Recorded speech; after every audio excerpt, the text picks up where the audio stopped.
Olá, bom dia, sexto ano. Bora iniciarmos mais uma aula de matemática? Hoje será em um formato um pouco diferente. Tendo em vista que a gente está na semana de simulados, hoje eu estarei aplicando o simulado na turma do sétimo ano. Então, vou deixar uma videoaula bem completa, certo? Com as informações do estudo de hoje. Eu espero que vocês tenham tirado uma boa nota no simulado, né? Imagino que vocês tenham feito ontem, certo?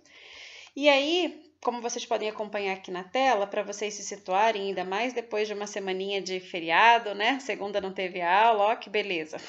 Mas bora se situar. Então, a gente está no capítulo 11, falando sobre estatística e probabilidade. Na quarta-feira da semana passada, a gente falou sobre todos esses tópicos, tá? Fluxograma, aí fizemos essa atividade juntos em aula, lembra? Então, hoje, a princípio, eu começo a aula contendo o gabarito para vocês fazerem a devida conferência, ou então quem faltou a aula, né, conseguir acompanhar o ritmo da turma.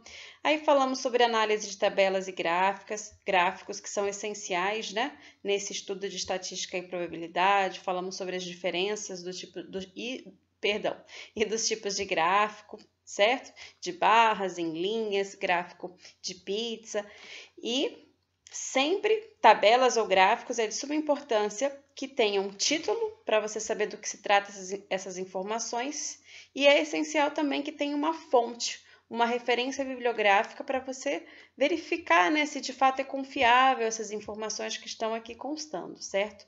Então a gente falou sobre tudo isso na aula passada, sobre pictograma também.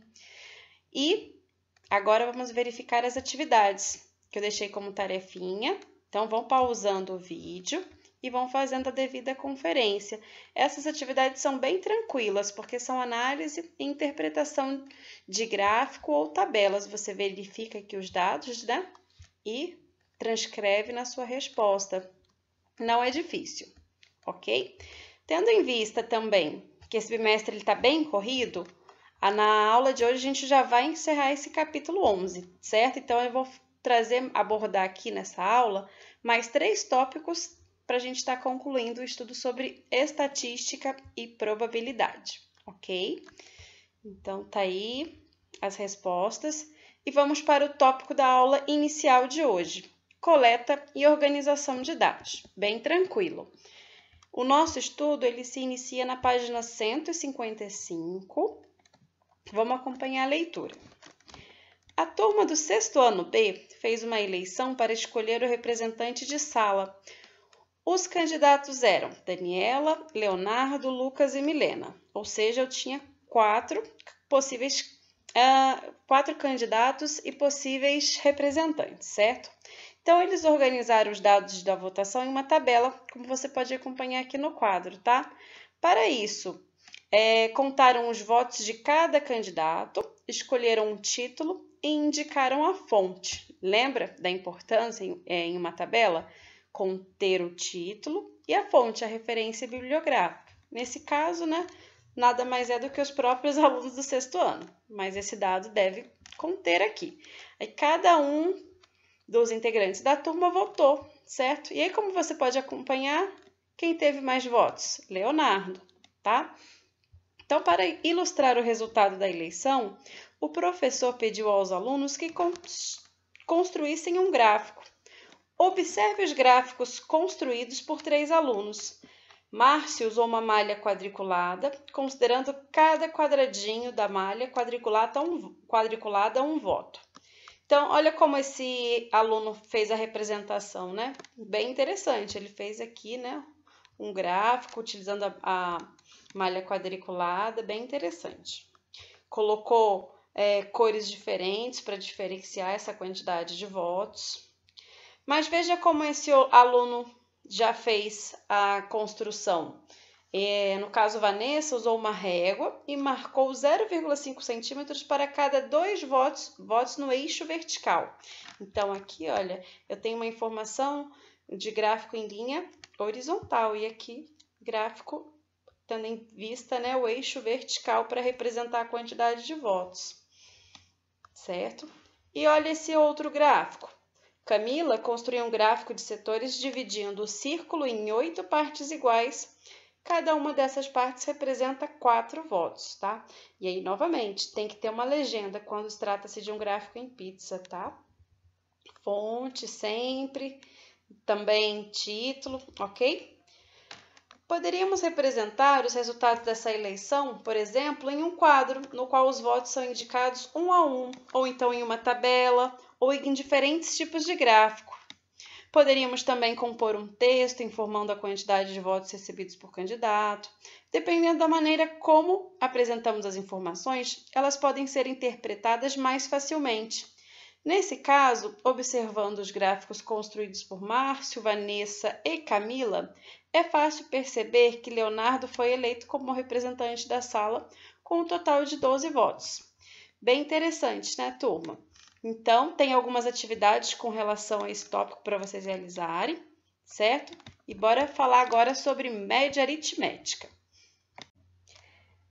Então, turma, dando sequência ao nosso estudo, pulem as páginas de atividade, por gentileza, depois vocês finalizem, tá? E vão para a página 160, onde vamos falar sobre média aritmética. Eu imagino que vocês já tenham feito esse tipo de cálculo, porém não sabiam que se chama média aritmética. Por exemplo, para você ter uma estimativa, né, de qual é a sua média em determinada matéria, né, dos 4 bimestres, que tipo de conta é feita? Vocês já pararam para pensar a respeito?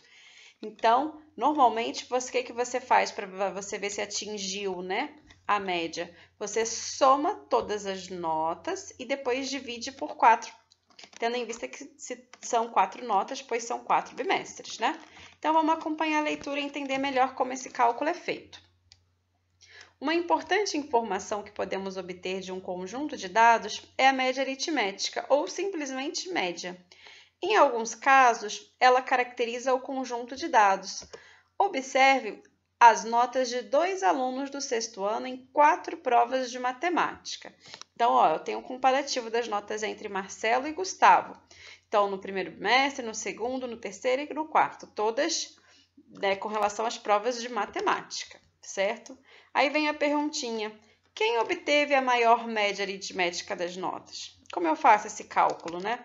Então, como eu falei agora há pouco, para responder essa pergunta, calculamos a média aritmética das notas de cada aluno, separadamente, tá? Para isso, adicionamos as notas de cada um deles e dividimos o resultado pela quantidade de provas, que no caso são 4, né? Então, fazendo essas contas, observe que Marcela tem uma média equivalente a 7,2.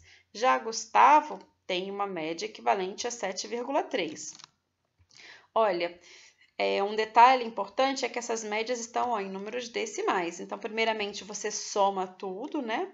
Então, por exemplo, 28,8 e depois você divide. Lembra que uma fração equivale a uma divisão? Você divide 28,8 dividido por 4, tá?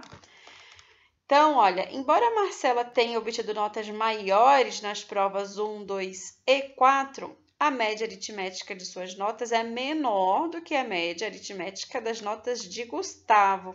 Portanto, Gustavo obteve a maior média aritmética. Isso é comprovado aqui pelos cálculos, né? Ele obteve 7,3, enquanto Marcela 7,2. Olha o resuminho importante.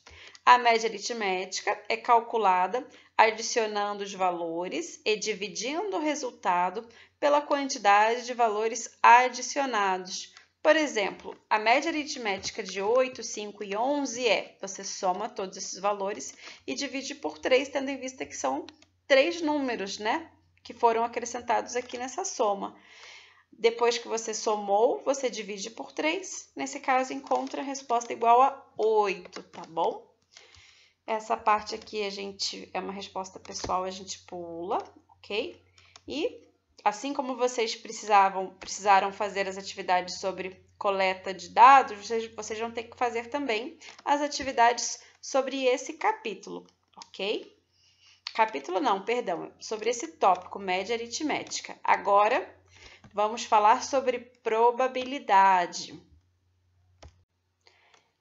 Esse tópico, probabilidade, se inicia na página 164 Então, você pula novamente as páginas das atividades do tópico anterior e aí, quando terminar a videoaula, aí sim você volta lá para concluí-las, combinado? Tá? Então, probabilidade é uma matéria bem legal. Imagino que, por exemplo, você já tenha ouvido alguém falar: qual é a probabilidade, se eu jogar uma moeda para cima, de dar cara ou coroa, né? E, enfim, tem outras situações do nosso dia a dia que está atrelada à probabilidade. Então, vamos acompanhar a leitura. Existem situações em que não é possível prever o resultado que vai ocorrer. Por exemplo, no lançamento de um dado ou de uma moeda. No entanto, podemos calcular a probabilidade de ocorrência de certo resultado. Em uma urna, foram colocadas 10 bolinhas azuis numeradas de 1 a 10. Então, tem aqui a ilustração.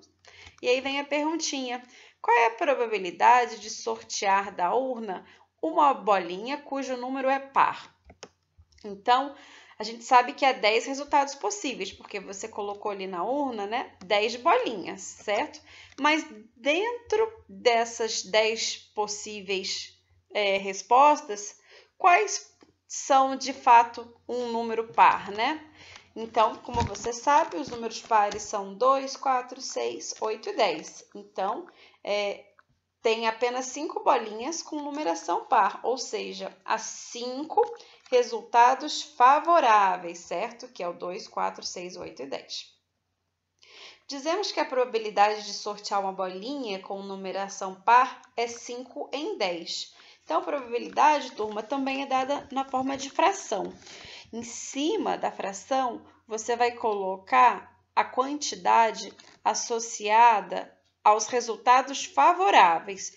E embaixo você vai colocar no denominador os resultados possíveis, tá? Ou seja, quantas bolinhas tem e em cima o número par, né?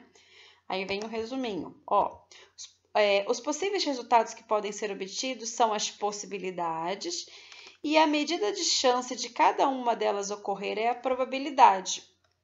Então, olha como é que você pode montar a conta, né? Isso é uma fórmula padrão que você vai utilizá-la para resolver as atividades. Calculamos da seguinte maneira a probabilidade. Então, você chama de P, tá? Assim como na média aritmética a gente chamou de M, né? Probabilidade a gente chama de P. Vamos lá. Como que fica a fórmula? Quantidade de resultados favoráveis em cima, dividido pela quantidade de resultados possíveis, tá? Podemos ainda indicar a probabilidade na forma de porcentagem. Isso é muito habitual. Por exemplo, no caso de uma moeda, né, se vai dar cara ou coroa, como você sabe, né? É 1 em 2, ou seja, 50%. Aqui é a mesma coisa, porque se você simplificar isso daqui, você vai ver que é equivalente a 1/2, ou seja, 50%. Ok?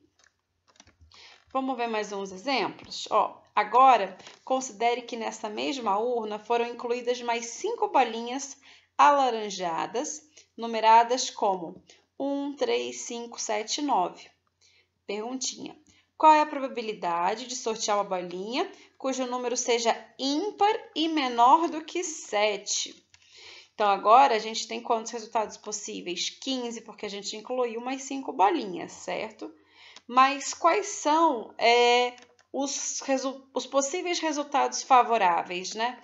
Ele quer que seja ímpar e menor do que 7. Olha quantos eu tenho aqui. Ao todo, 6. Porque pode ser o 1 2 vezes, né? Que já tinha uma bolinha 1 azul, depois ele acrescentou uma laranja. Tem o 3 azul e o 3 laranja, o 5 azul e o 5 laranja, né? Então, olha a fórmula. P de probabilidade igual, em cima, a quantidade de resultados favoráveis e embaixo a quantidade de resultados possíveis. Aí, fazendo a divisão, né? 6 dividido por 15 igual a 0,4. E aí, depois você converte para porcentagem, tá bom? Vamos dar sequência, turma? Portanto, a probabilidade de sortear uma bolinha cuja numeração seja ímpar e menor do que 7 é 6/15 ou 40%. Espero que vocês tenham entendido, turma, que não achem muito difícil. Sempre temos que praticar bastante. ok? Nada de deixar para depois, tendo em vista que a professora não vai estar presente até o final da aula, não deixe para depois, realizem esses 3 blocos de atividade, ok? E segunda-feira que vem, a gente vai fazer a devida correção e falar a respeito do último capítulo, que é o capítulo 12, certo? Porque a nossa prova já está próxima, a partir do dia 16 de novembro já vai começar a semana de provas, ok? Ah, e um detalhezinho muito importante, turma. Gostaria de salientar e lembrá-los que hoje é a data limite para a entrega do trabalho. Esse trabalho ele vale de torno de 3 a 3,5 pontos na média do 4º bimestre, tá? Então, se você fizer apenas a prova online, vai ficar bem complicado você conseguir atingir a média do 4º bimestre. Então, não deixe de fazer o trabalhinho. São apenas 3 perguntinhas, equivalente ao capítulo que estudamos anterior, no caso, o capítulo 10, ok? Excelente dia, turma! Qualquer dúvida podem ir perguntando e assim que der eu respondo. Ótimo dia e até a próxima!